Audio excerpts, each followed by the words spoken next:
ए ऊपर वाले, मैं तो अंडे देने वाली हूँ। ऐसा लगता है कि मेरे अंडे अभी के अभी ही बाहर आ जाएंगे।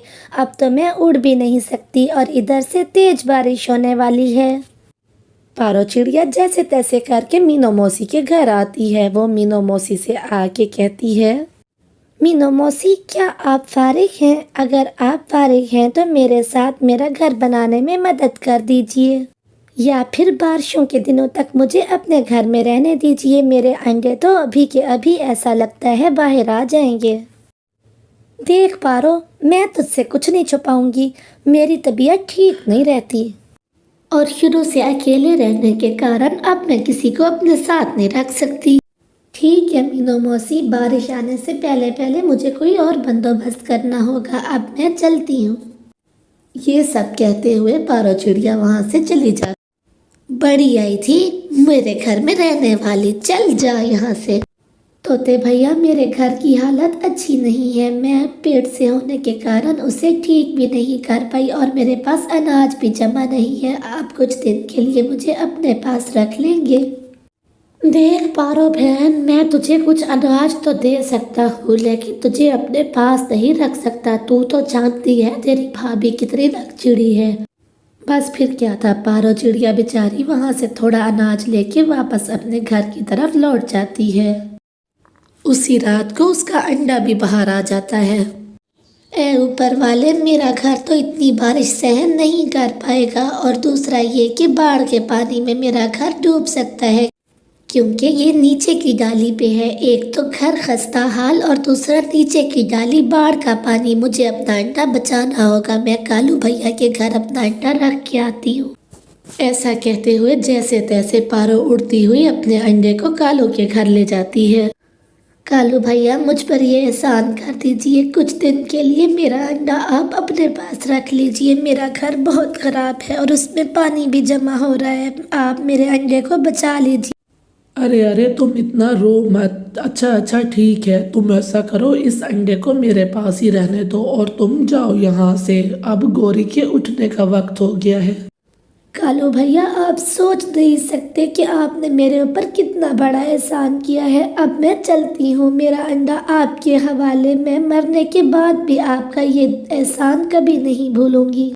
ऐसा कहते हुए पारो चिड़िया वहाँ से अपना अंडा दे के उड़ाती है। वो अपने घर वापस आ जाती है। घर नीचे होने के कारण बाढ़ का पानी तो काफ़ी ऊंचा पहुँच गया था। धीरे धीरे से वो उसके घर तक पहुँच जाता है, लेकिन पारो अब और कुछ कर भी नहीं सकती थी। वो घर में ही रहती है।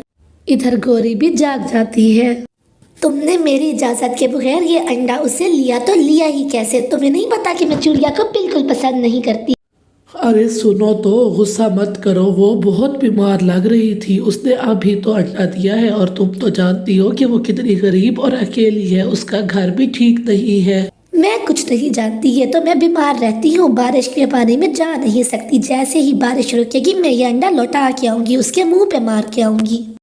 2 दिन बाद बारिश खत्म हो जाती है और बाढ़ का पानी भी वापस उतर जाता है। गोरी फौरन ही अपने पति के साथ वो अंडा उठाती है और चिड़िया के घर को रवाना हो जाती है।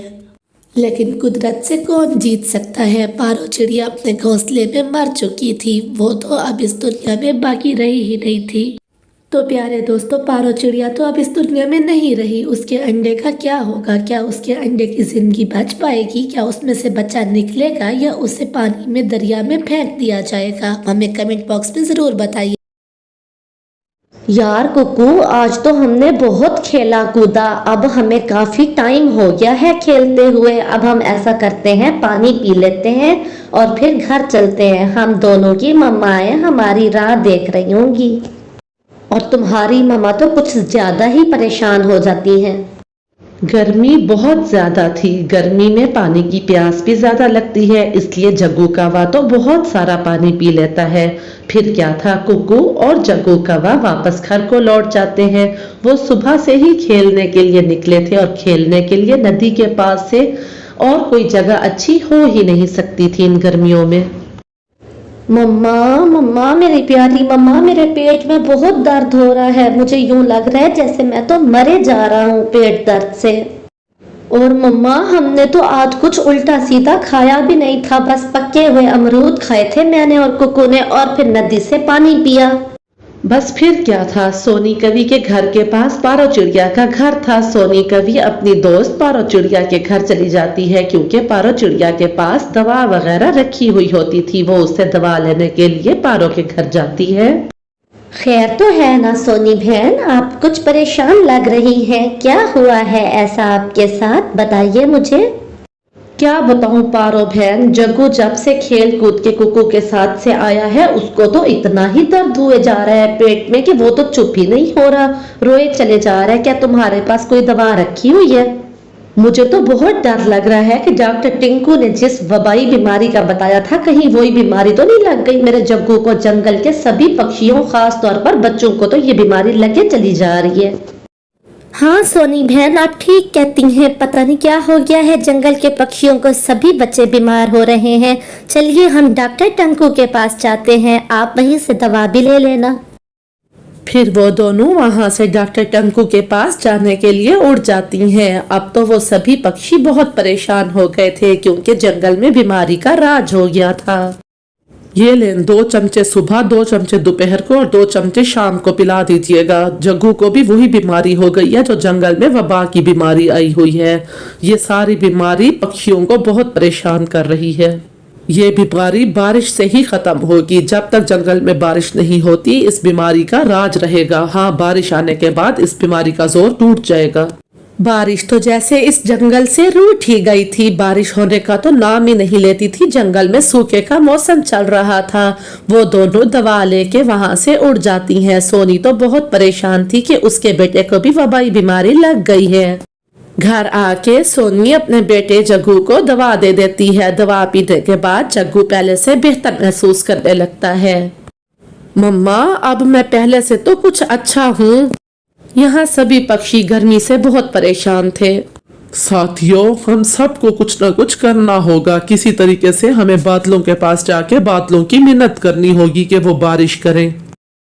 फिर एक दिन वो एक पेड़ पे इकट्ठे होके बैठे होते हैं कि पारो कहती है, एक बादल को तो मैं जानती हूँ, वो बादल हमारी सहायता करने पिछले साल भी आया था। पता नहीं वो बादल अब मुझे कहीं नजर क्यों नहीं आ रहा। अगर वो बादल आ जाए तो हमारी सहायता हो जाएगी। अभी वो यही बातें ही कर रहे होते हैं कि वहाँ एक बादल आ जाता है। अरे प्यारे पक्षियों, तुम यहाँ बैठे हो, क्या हुआ इकट्ठे बैठे हो? और गर्मी से तो तुम्हारा हाल ही बुरा हुआ है। जैसे हम बादल भी तो गर्मी से बेहाल हुए हैं। हमें कहीं से पानी ही नहीं मिल रहा कि हम पी के बारिश करें। हाँ बादल भैया, आप भी बिल्कुल सूखी हुई कपास की तरह दिख रहे हैं पानी की कमी से। आप ऐसा करें कि साथ में पहाड़ों के पास एक नदी है, आप वहाँ से पानी पी लें और फिर आके हमारे जंगल में बारिश कर दीजिए। सूखे के कारण हमारे जंगल में वबाई मर्ज आ गया है। अब हम सब पक्षी और हमारे बच्चे बीमार होते जा रहे हैं। फिर क्या था, जैसे ही बादल को साथ में नदी का पता चलता है तो बादल फौरन से उस नदी को देखने के लिए चल पड़ता है कि अगर वहां पर पानी उसे मिल गया तो अगले साल और इस साल बारिश करने में कोई मुश्किल नहीं होगी।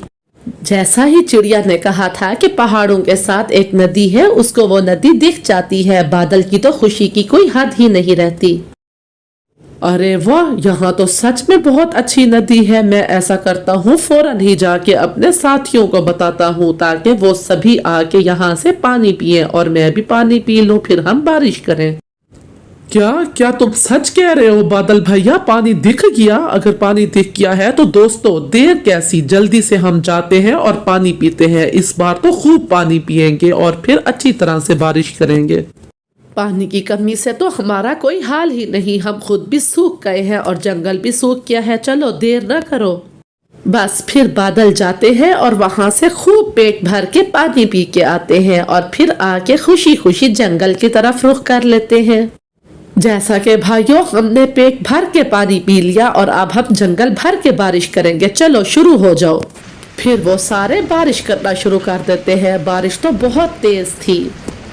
जंगल में खुश्की की वजह से पौधे वगैरह सारे ही मुरझाना शुरू हो गए थे। बस फिर वो बादल बहुत तेजी से बारिश शुरू कर देते हैं। बारिश 2 दिन तक ठहरी रहती है। अरे जग्गू, मैं तो यहाँ पानी पीने आई थी, मुझे क्या पता था कि इतना तेज बारिश हो जाएगी। चलो हम चिड़िया के घर चलते हैं। पास में पारो चिड़िया का घर था। गौरी कवि अपने बेटे के साथ नदी में पानी पीने आई थी कि बारिश शुरू हो जाती है। वो दोनों जल्दी से चिड़िया के घर के बाहर आ जाते हैं और गौरी दरवाजा खटखटाती है। चिड़िया बहन, जल्दी से दरवाजा खोलो, मैं हूँ। फिर क्या था, जग्गू कवा और सोटी कवि वो वाली रात वहीं बिताते हैं। वो रात को वहीं पे ही सो जाते हैं क्योंकि बारिश बहुत तेज थी और रात हो गई थी।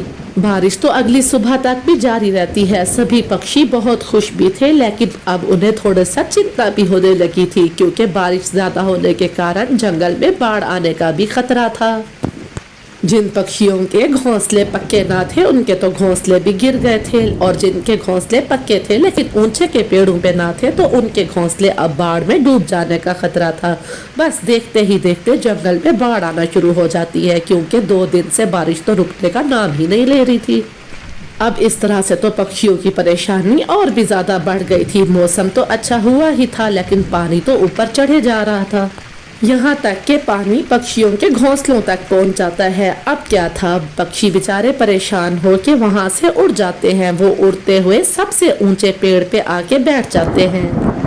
सभी पक्षी अपने घरों को छोड़ के ऊंचे पेड़ पे आके बैठ गए थे। अब भूख के कारण भी उनका बुरा हाल हो गया था कि वो इसी परेशानी में बैठे होते हैं कि वहाँ वही बादल आ जाता है। अरे पक्षियों, तुम यहाँ क्यों बैठे हो? क्या कोई परेशानी है? अब तो बारिश भी हो गई है और सूखे का मौसम भी खत्म हो गया है। बारिश के कारण तुम तो बहुत खुश होगे, तो फिर अब तुम यहाँ क्यों बैठे हो और तुम परेशान क्यों लग रहे हो? अरे बादल भैया, आपने ये तो कहा था कि बारिश होगी, लेकिन ये नहीं बताया था कि बारिश इतनी ज़्यादा होगी कि हमारे घोंसले भी डूब जाएंगे। और घोंसले तो घोंसले, अब तो हमारा भूख से भी बुरा हाल है। हम तो भूखे ही यहाँ बैठे बैठे मर जाएंगे। अब हम क्या करें? वो बादल से ऐसा कहते हैं। अरे पक्षियों, ये लो बादल के बने हुए घर। तुम इन घरों में आराम से रह सकते हो, और हाँ, इन घरों के अंदर मैंने तुम्हारे खाने का भी सारा सामान रख दिया है। असल में हम इतने दिनों से प्यासे थे, इसलिए हमने पानी कुछ ज़्यादा ही पी लिया। इतना पानी पीने के कारण हमें फिर बहुत ज़्यादा बारिश भी करनी पड़ी। अब तुम इस बादल के बने हुए घरों में खूब सैर करो। बस फिर क्या था, जब तक बारिश नहीं थमती सारे ही पक्षी उन बादल के बने हुए घरों में बैठ के खूब सैर करते हैं। और उन बादल के बने हुए घरों में तो खाने पीने का भी सारा सामान पड़ा था, जिसके कारण पक्षियों को भूख का भी मसला नहीं होता। तो ये थी प्यारे बच्चों आज की कहानी। उम्मीद है आपको कहानी अच्छी लगी होगी। वीडियो को लाइक करें और कमेंट करना ना भूलिएगा। Bye bye.